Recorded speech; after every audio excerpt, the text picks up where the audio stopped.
जी next question number 30 Mudassar भाई का फैसलाबाद से, वो भी शिया सुन्नी कन्फ्लिक्ट पे, और स्किप करके 31 क्वेश्चन नंबर है मोहम्मद।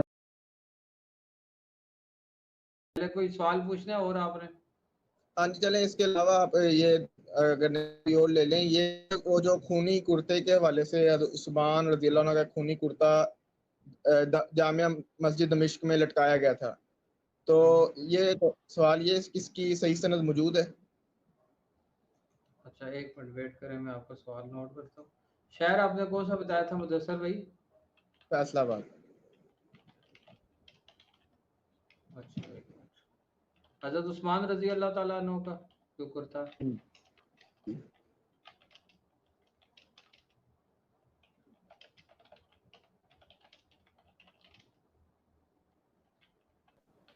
दमिश्क में लटकाया गया है या उधर है अभी, या लटकाया गया था, क्या पूछ रहे हैं आप? नहीं, अली भाई ने अपने एक वीडियो में कहा था कि जामिया मस्जिद दमिश्क में उस्मान खूनी कुर्ता जो लटका गया था, इसके से उन्होंने बात की थी, तो मैं ये जानना चाह रहा था इसकी ये रवायत सही सनद से साबित है?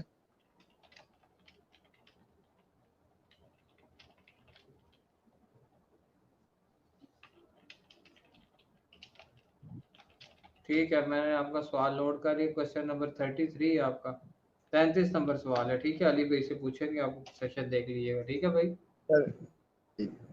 फी मानिल्लाह। जी नेक्स्ट क्वेश्चन नंबर 30 मुदस्सर भाई का फैसलाबाद से, वो भी शिया सुन्नी कन्फ्लिक्ट पे, और स्किप करके 31 क्वेश्चन नंबर है मोहम्मद।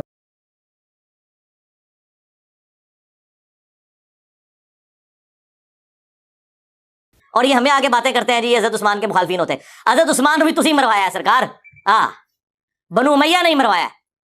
अब बाद में फिर खून आलूद जो है ना कुर्ता जाके जामिया दिमश्क में लटका दिया, पूरी कहानी एक जमा करने के लिए। बेनिफिशरी हुए ना, बनु उमैया बेनिफिशरी हुए हैं ना। और ये आप आज की जदीद पॉलिटिक्स में भी देखेंगे, कई खानदानों में लोग शहीद होते हैं और पीछे उनके सक्सेसर जो है ना वो उनके खून के ऊपर सियासत कर रहे होते हैं।